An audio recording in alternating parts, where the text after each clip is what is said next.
sais, suite au podcast qu'on avait fait sur les rêves, il me semble qu'on n'avait jamais parlé du discernement. Oui. Et qu'est-ce que tu entends exactement par le discernement? J'ai envie de dire, je sais pas, quand on te donne une info, ça peut être un kiné, ça peut être un thérapeute, n'importe qui,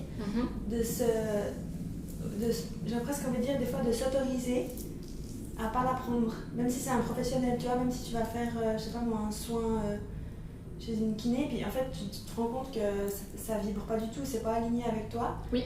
Puis de s'autoriser, de se dire, mais en fait on a toujours notre libre arbitre, et puis peu importe qui c'est à l'extérieur, qui a un papier de ci ou de ça, ou qui a plus d'expérience là-dedans que toi, voilà, peut venir en fait mettre un mot sur comment tu te sens à l'intérieur. Oui.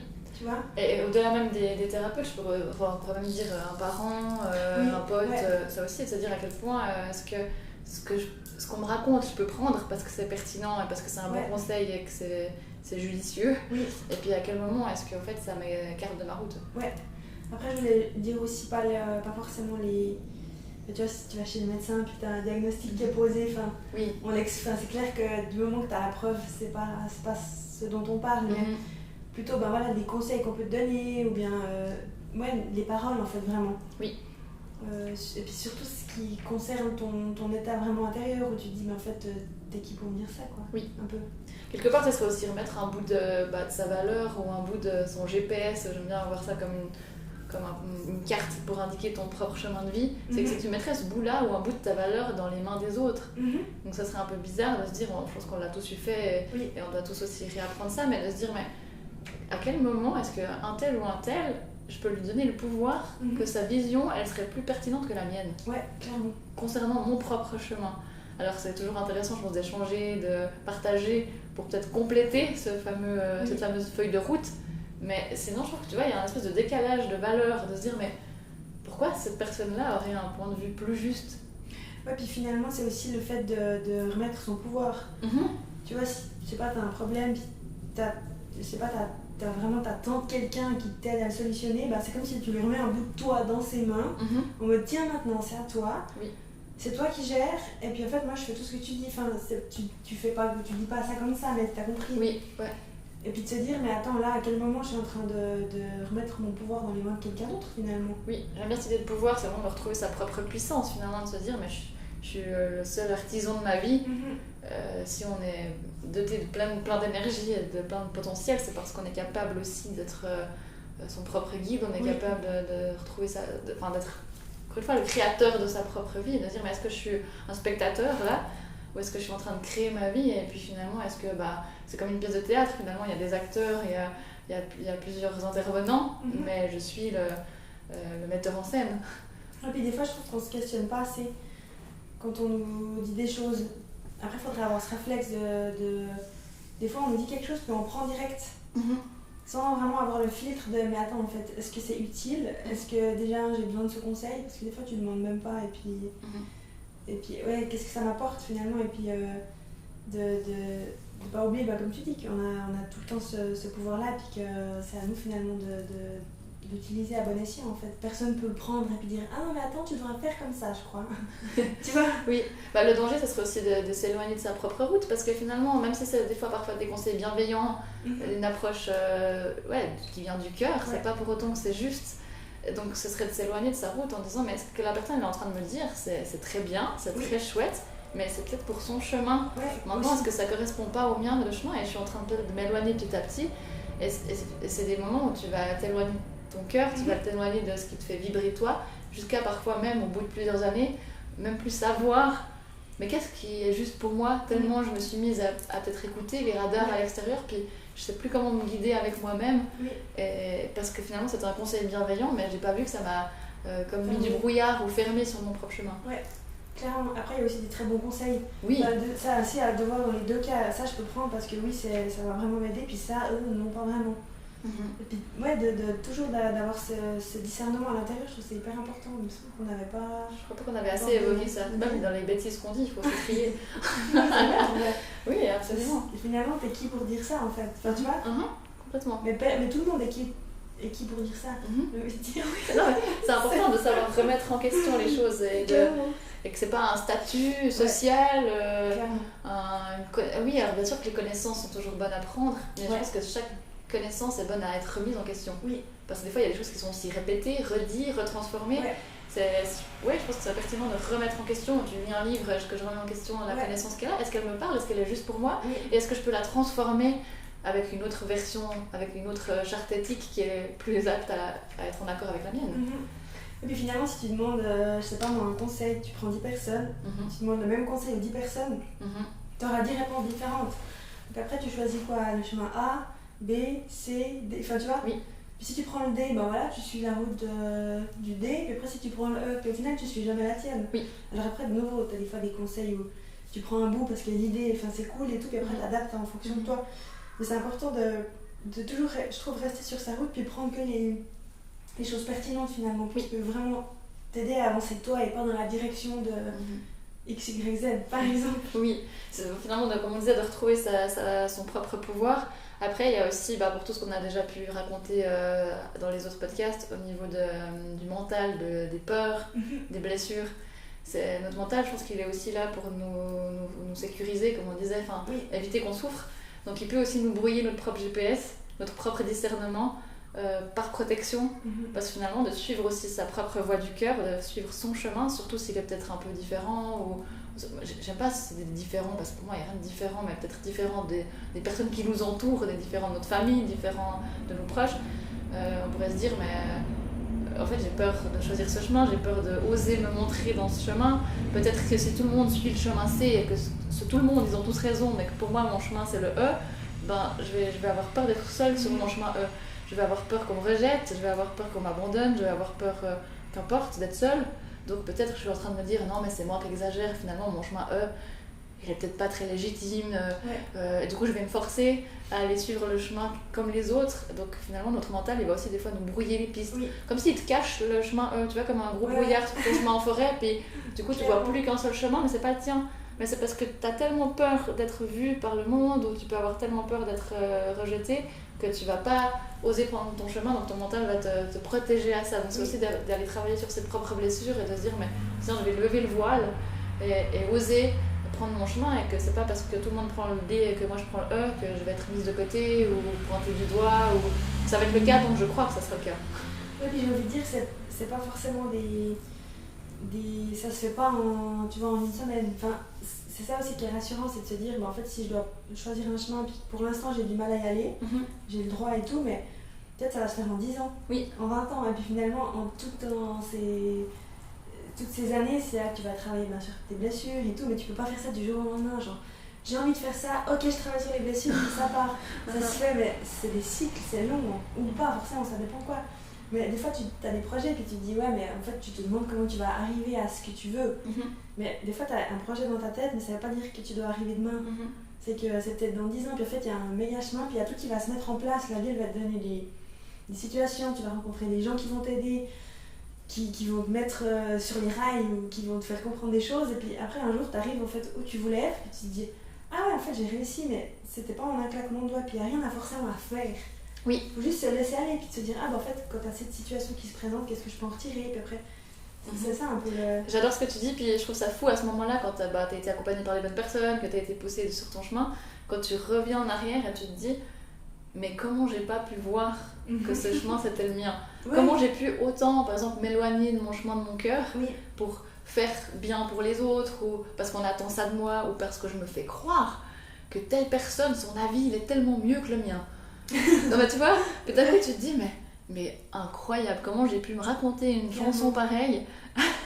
Et dès que tu arrives à ton but, tu te dis, mais ouais, en fait, comment j'ai pu avoir le chemin autant caché, alors que là, il est évident. Et ça, comme tu dis, c'est tout ce chemin sur ces blessures qui viennent éclairer, un peu comme des lampadaires qui viennent s'allumer sur ta route, puis tu te dis, ah oui, évident. Et puis, j'aime bien ce que tu dis aussi, avec le temps que ça prend, c'est comme si chaque fois que tu répares quelque chose, c'est un nouveau lampadaire qui s'allume. Donc il ne sert à rien d'aller voir les 6 km du chemin à venir, c'est déjà pas par pas d'aller enclencher cette lumière. Ouais, puis j'ai envie de dire, c'est tellement... déjà, ça se fait tout seul, mais il n'y a tellement pas non plus de règles. Tu vois, des fois, tu as l'impression qu'il y a un ordre à... tu dis mais d'abord il faut faire comme ça, alors qu'en fait des fois ça se passe absolument pas du tout comme tu avais prévu, mais finalement c'est comme ça doit se passer, puis c'est juste. Puis des fois j'ai envie de dire, c'est pas heureusement, mais si on s'éloigne de notre chemin, c'est que c'était nécessaire. Oui. Aussi. Parce qu'on comprendre certaines choses aussi, oui. Tu vois, on peut des fois dire, ah ouais, mais j'aurais pas dû faire comme ça, si j'avais su il y a 5 ans, si j'avais compris ça, mais en fait on peut pas. Enfin, ça sert à rien de se dire, ah mais j'aurais dû, parce qu'au final, des fois s'éloigner du chemin et faire, en guillemets, faux, mais il n'y a pas de juste, il n'y a pas de faux, mais c'est une expérience qui t'amène à ça aujourd'hui. Si tu n'avais pas, en guillemets, fait faux, aujourd'hui tu serais pas là, tu vois. Finalement, s'éloigner du chemin, c'est ce qui permet d'être sur le chemin, quelque part. Parce qu'il y a un moment donné, c'est comme un randonneur, il n'est peut-être pas équipé pour faire la dernière montée qui l'attend, mais du coup 5 ans avant il n'avait pas cet équipement-là, il ne peut pas se dire j'aurais dû faire comme ça, il n'avait pas l'équipement pour. Donc c'est finalement ce changement, il fait partie du chemin. Je trouve que c'est important aussi de savoir qu'on est tous capables de complètement évoluer et de comme on était il y a 5 ans en arrière, c'est plus la même chose que maintenant parce qu'on a su suivre le chemin. Il y a aussi des cycles, je trouve, des moments. Si je reprends ce randonneur, il y a des moments où il va tracer. C'est un moment où on va être hyper proactif, mettre plein de changements, puis il y a des moments où il va prendre son pique-nique sur une table. Il va se poser. Il va se poser, comme la nature finalement, il y a les saisons, il y a les cycles, il y a les moments de pause, il y a les moments pour tracer. Et puis on ne peut pas avancer toujours de manière hyper linéaire sur ce chemin. Ouais, c'est ça. Et puis quelque chose, je trouve, qui résume aussi un peu ça, c'est qu'on est toujours là où on doit être, dans le moment présent. Parce que c'est facile de se dire, ouais, mais peut-être que là je devrais être en train de faire ça ou faire ci, machin, parce que tu te dis, mais finalement, si je veux faire ça, machin. Puis en fait, on est tout le temps tous au moment là où on doit être, même si des fois, même si le moment là il est pas très agréable, t'es juste là où tu dois. Puis du coup, je trouve ça des fois c'est apaisant. Oui, c'est vrai. Tu te dis, en fait, oui, même si finalement là j'ai pas fait tout juste, ça n'a pas été comme je voulais, je suis là où je dois être en fait. Exact. Ou là, simplement, mon brouillard est mis en place, mon GPS s'est éteint, je vois pas le chemin, voilà. C'est comme ça. Pour l'instant, c'est un fait, et puis je vais aller voir qu'est-ce qui fait que mon brouillard est là. Peut-être on peut voir aussi comment est-ce qu'on peut écouter pouvoir écouter ce cœur. Il y a vraiment ce retour au corps, moi je trouve, qui est important. On apprend à sentir comment ça vibre pour moi. Est-ce que ça vient vibrer dans le fond de mes tripes, dans mon ventre? Est-ce que c'est mon cœur qui s'émerveille? J'aime bien prendre cette image comme si on pensait à un truc qu'on aime. Quelque chose, tu sais, qui t'anime, et puis tu viens sentir comment c'est pour toi. Est-ce que ça vient palpiter dans ton cœur? Est-ce que tu sens que c'est dans ton ventre qu'il y a une certaine impatience de oui, je veux aller faire ça, et puis de se souvenir de cette saveur-là et de dire ok, quand je veux faire un choix, quand ça vient vibrer dans mon cœur comme ça, ou dans mon corps, ou dans mon bassin, ou je ne sais pas, une lumière qui s'allume quelque part, c'est ma guidance, c'est mon chemin, c'est mon discernement qui me permet de dire non, là, ce que la personne est en train de me dire, non, ça vient pas allumer cette lumière, ou là, cette lumière s'allume, je trace. Oui, ça me fait penser à un petit enfant, tu lui donnes un cadeau, tu sais, il a les yeux, mais tu sais. Exact. Tu vois, c'est un peu ça, genre, ah, trop bien, c'est un peu le truc comme ça, où tu te dis, tu sens la joie, et puis finalement, même si c'est un projet ou c'est une idée, t'as déjà cette joie qui vient, et là, tu sais que c'est juste. Et puis quand on t'impose quelque chose, t'as ce moment où t'es là, t'es sûr. Enfin, tu vois, ce petit moment de. Tu vois comment? J'adore ce que tu dis avec l'histoire de l'enfant, parce que finalement, tout ce chemin de la vie, c'est aussi un jeu. Parfois, on est trop sérieux, on le prend trop au sérieux. Clairement. Et quand on s'émerveille comme un enfant, finalement, un enfant, il se pose pas des questions. Quand il est content, il y va. Puis du coup, il vibre avec sa joie, avec son cœur. Je trouve que ça amène à autre chose aussi. Quand on est dans la posture de l'enfant, on n'a pas d'attente. Tu vois, si on emmène un enfant manger une glace au bord du lac, il va pas se fâcher parce qu'il n'y a plus de glace pistache, parce qu'il voulait pistache. Il s'en fout, il y a la glace, il y a le soleil, il est content même si c'est une glace fraise. Tu vois, pas en mode s'il n'y a plus de pistache, ma journée est foutue. Non mais tu vois, et quand t'es plus dans cette attente, quand t'es dans cette insouciance de l'enfant, c'est là aussi où tu peux vraiment plus te connecter à ta guidance, à ta partie divine. Parce que l'attente, c'est l'ennemi des guidances et des guides. Tandis que si t'es dans l'accueil comme un enfant, on t'attend rien. Tu peux entendre les messages de tes guides. Revenons des enfants. Oui, exactement. J'ai envie de dire. Mais c'est intéressant ce que tu dis avec les guides parce que finalement il y en a plein à lire. Oui. Il y en a un peu des catégories, tu penses? Moi j'ai envie de dire, après je sais pas ce que t'en penses, je pense qu'on a chacun des fréquences et des vibrations différentes, donc on sera peut-être pas tous en lien avec toutes sortes de guides, mais si on peut peut-être scanner un peu le panel, pour moi il y aurait des anges gardiens qui seraient nos anges gardiens attitrés, ou il y en a d'autres qui peuvent être d'autres compagnons, d'autres anges à un certain moment. Il y a tous nos proches défunts, il y aurait les animaux, les animaux totems, les énergies, les esprits de la nature, les esprits des animaux, mais aussi les éléments de la nature. Qu'est-ce qu'on aurait d'autre? Les maîtres ascensionnés. Ça j'ai acquis eux. Eux, c'est toute une équipe, ça dépend ça dépend de nos croyances. On aurait Jésus, on aurait Bouddha, on pourrait avoir des apôtres, on pourrait avoir... Mais du coup, ces gens, ils se réincarnent plus trop, bien. On sait pas trop, non, mais... Encore une fois, il y a mille théories. Quel est ton discernement à toi? Quel est ton avis à toi? Ok, ouais, je vois. Tu vois comment? Moi, j'aurais envie de dire que ils ont fait un chemin suffisamment grand sur Terre pour être apte à nous guider aujourd'hui. Oui. Après, il y a diverses théories. C'est encore une fois quelle est ma propre vérité que moi je reçois. Ça, je pense que chacun peut sentir. Il y a aussi tout ce qui est au niveau féerique, hein, les fées, les elfes, les lutins. C'est pas interdit, hein, on a le droit d'y croire et ça peut marcher. Et on a plein qui les voient. Hein. Les enfants, encore une fois, qui sont insouciants, ils les voient. Hein. Pas tous, mais certains, ça leur parle. Mais il y a même les plantes aussi, finalement. Les plantes, il y a tout en fait. Tout ce qui est énergie vivante, qui a été vivante. Oui, ils peuvent tous nous donner des signes, des images. Ouais. On a aussi, j'aime bien l'image que tu donnais aussi avec des personnes qu'on peut croiser aussi sur notre route, être capable de discernement, mais aussi un peu comme s'il y avait des petits anges gardiens sur terre. Oui. Tu sais, comme si tout à coup quelqu'un va te dire un mot ou quelque chose qui va t'amener dans la bonne direction. Clairement. C'est comme si quelqu'un te l'avait posé là pour à ce moment-là te faire comprendre ce message. Et puis c'est là aussi des fois il faut être prêt à pas les laisser filer, j'ai envie de dire. Oui. Là, tu vois, de se dire mais en fait des fois c'est pas pour rien. Enfin c'est des petits trucs là tu te dis mais attends comment ça se fait ça? Puis ça s'entraîne, je trouve, d'être ouvert à ça et puis de sentir. Là, quand cette personne elle me dit ça, c'est un échange comme un autre. Ou quand cette personne elle me dit ça, il y a un mot qui retient mon attention. Comme si je suis en train d'entendre contre les lignes, il y a une résonance, il y a une vibration encore une fois qui se passe. Pour ça demande aussi d'être connecté à son corps. Et puis des fois c'est pas forcément... la personne ne va pas forcément dire des trucs agréables, j'ai envie de dire. Enfin, tu vois, ça va dans les deux sens, dans le sens où tu dis, ah bah cool, ça fait plaisir et tout. Oui. Mais des fois, t'as des trucs où t'es là, ok, c'est moins cool, mais en soi, ça résonne quand même, parce que c'est quand même, finalement, ça vient réveiller quelque chose sur soi, quoi. Mais t'as vu les guides, des fois, ils sont tranchés, hein. Ils vont pas commencer à édulcorer les points de vue et à faire pour que ça nous fasse plaisir. Enfin, quand ils disent une chose, ils disent une chose. On a oublié, il y a aussi les dieux et les déesses. Ah oui, les déesses, c'est juste. Ouais, c'est juste. N'importe ça, si on croit... Ça peut être de différentes cultures, mais tout ce qui est dieu, déesse, c'est aussi très présent parfois. Ah mais il n'y a pas encore, attends, comment? Les archanges. Les archanges aussi, juste. Absolument, ouais, bien joué. Après on peut sentir ces guides-là par différentes choses, hein. Il y en a qui les voient, il y en a qui les entendent, il y en a qui voient les couleurs. C'est différent. Les couleurs qui peuvent être associées aux archanges ou n'importe, ça dépend de tous nos canaux. Et puis j'ai envie de dire, des fois des moments de ta vie, tu vas plus voir une telle catégorie, puis des fois une autre, ou bien pour certains sujets, tu sais que peut-être c'est plus ça qui peut t'aider, puis pour certains c'est autre chose, c'est propre à chacun en fait. Oui. Puis certains, les animaux, ça va pas du tout parler, ou les plantes, ça va pas du tout parler. Oui. Et puis finalement, ça parlera à quelqu'un d'autre. Enfin, c'est vraiment chacun de nouveau a ses propres préférences en fait. Puis qu'est-ce qui fonctionne pour moi, qu'est-ce qui m'aide en fait. Oui. Ça, je vois ça un peu, tu sais, comme une fréquence radio, où tu fais régler avec ta molette jusqu'à voir où est-ce que je suis en train de recevoir un message qui me fait du sens. Encore une fois, est-ce que j'ai besoin d'un message un peu plus terrien, si je peux dire comme ça, donc être plus peut-être connecté à une plante ou à un animal ou quelque chose, ou est-ce que je vais plus avoir besoin d'un message qui me connecte à ma mission de vie, à mon âme, à quelque chose de beaucoup plus ouvert ou plus grand, j'ai envie de dire, et on irait chercher on voit pas mon geste, mais on irait chercher plus haut, tu vois. Mais après, des fois, je trouve que c'est aussi bien parce que des fois, on reçoit des choses, mais on n'a pas besoin de savoir qui c'est. Oui, tu vois. Tout à fait. Parce qu'on reçoit des infos où on a des trucs, puis en fait, pas besoin de savoir, c'est Archange XY, on s'en fout en fait. Enfin, c'est juste, il n'y a pas besoin de savoir à qui t'es connecté, mais je trouve de savoir déjà qu'on n'est pas seul et tout, mais des fois, rien que d'avoir une info ou comme ça, ou des fois de demander des choses, mais tu demandes, tu sais pas à qui. Ouais. Puis ça vient et puis tu dis, ah cool, j'ai eu l'info, mais pas forcément besoin de tu vois, s'adresser en appelant, je sais pas qui ou quoi. Oui, encore une fois, il y a le mental qui va venir derrière. Mais est-ce que vraiment j'ai pu recevoir cette phrase-là de nulle part ou... Oui, clairement. Mais non, c'est pas vraiment vrai, parce que si on est honnête avec soi-même, si on écoute ce qu'on vient de recevoir, ça nous fait peur.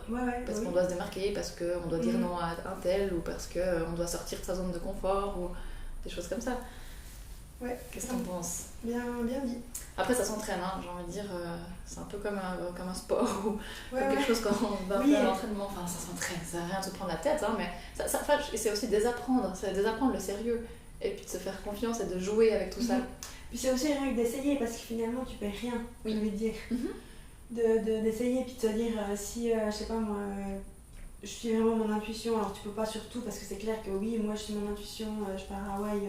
Trop stylé quoi. Tu vois, mais en vrai, non mais des fois de se dire des moments dans la journée où tu dis ah ben je sais pas, aujourd'hui, je sais pas pourquoi j'ai envie d'aller là plutôt qu'ici. Et puis juste d'essayer et puis voir ce que ça t'amène. Oui. Et puis de prendre un peu comme un jeu où tu te dis finalement, je sais pas, je pense cet après-midi, il n'y a pas de but en fait. Oui. C'est juste pour se laisser guider mais sans avoir un objectif ou un but, se dire je me laisse guider parce que je veux comprendre ça ou juste voir où on mène. Oui. C'est comme si commencer au début sur des choses qui ont, j'ai envie de dire, pas ou peu d'impact et voir que ça marche et que ça nous met en joie et qu'on trouve du sens à ça. Clairement. Pour petit à petit oser poser sa démission, oser, je sais pas, partir à Hawaï, n'importe quoi, choisir, j'en sais rien quoi, n'importe quoi comme projet de vie ou changer de job ou voilà, n'importe quoi. Oui, mais au départ, on va pas se dire, yalla, je change ma vie en écoutant mon intuition. Enfin, c'est pas évident au départ. Non, puis c'est comme avant, on parlait du cœur. Tu peux. Enfin, alors, des fois, il y a des changements. Tu peux faire comme ça vite, mais souvent, ça demande du temps quand même. Puis après, on peut se retrouver heurté justement à certains blocages. On parlait des vies antérieures aussi dans les anciens podcasts aussi. Voilà, de se retrouver d'un coup, je veux suivre mon élan de mon cœur, mais en fait, je suis bloquée, je suis scotchée à un endroit. Oui, parce que la dernière fois dans tes anciennes vies, il y a eu un trauma à ce moment-là, donc tu n'arrives peut-être pas à faire ce pas, tu restes coincé là-dedans. Donc là, tu te dis, tiens, peut-être ça fait longtemps qu'il faut que je démissionne, mais pourquoi est-ce que je suis en train de pédaler, de ramer ? Peut-être que je peux aller voir dans une certaine mémoire. Enfin voilà, c'est toutes ces choses-là à prendre en compte. Oui, c'est le chemin d'une vie finalement. Oui. En tout cas, c'est intéressant, je trouve qu'on évoque ça en ce moment parce que, on l'a un peu évoqué, mais les énergies un peu en ce moment, je trouve, ça nous amène vraiment à sentir un peu notre mission d'âme, notre mission de vie. Je trouve que c'est comme si ça nous montre que partout où on passe un peu à côté de notre chemin, t'es redirigé un peu. T'es redirigé, surtout en ce moment. Je sais pas si t'as vu ça, mais je trouve que c'est comme si on a plus... Il n'y a plus vraiment... Enfin, c'est pas qu'il n'y a plus le choix. On se comprend, mais dans l'idée, c'est ça. Tu peux plus passer à côté en fait. Parce que des fois, on se dit, ah ouais, non, mais pas maintenant. Ou... Des fois, en fait, c'est jamais le bon moment, mais il y a des moments où ça pourrait être. Tu vois, tu repousses et tout, puis il revient un moment où en fait on se dit bah non, maintenant vas-y quoi. Ça, j'ai l'impression que l'univers il nous redirige, il dit maintenant t'as pas été dans ce chemin il est pour toi. Alors maintenant vas-y. Il te fait peur, il t'embête, bah vas-y. Et puis j'avais dit que c'est aussi un peu lié avec la météo actuelle parce que il fait beau, il pleut. Tu sais, comme si c'était à chaque fois nettoyé. Oui. Après il y a nouveau le beau, ça revient, après il pleut, il y a tout le temps des nettoyages, des débuts de cycle, fin de cycle, c'est hyper cool, j'ai l'impression. Cette espèce de renaissance qui tarde à venir, tout ça. Genre exactement, c'est pas un été où il fait beau tout le temps, c'est linéaire, là c'est vraiment, ça fait en haut ou en bas. Oui. J'ai l'impression que c'est un peu l'état un peu actuel aussi. Comme si ça vraiment pour purifier jusqu'à ce qu'on écoute vraiment notre voix du cœur et qu'on vienne vraiment se réaliser. C'est comme si on n'a plus le temps de passer à côté de soi et qu'on doit se réaliser. Et finalement c'est positif parce que tu te dis cool, t'as des signes et puis tu te dis oui, je suis vraiment là où je dois être. Oui. T'es tout le temps là où tu dois être, mais là où tu veux aller, tu t'approches de plus en plus de là où tu veux aller. Oui, finalement de ta propre lumière et de ta joie. Exactement. Trop bien, il n'y a plus qu'à. Il n'y a plus qu'à. Bon entraînement.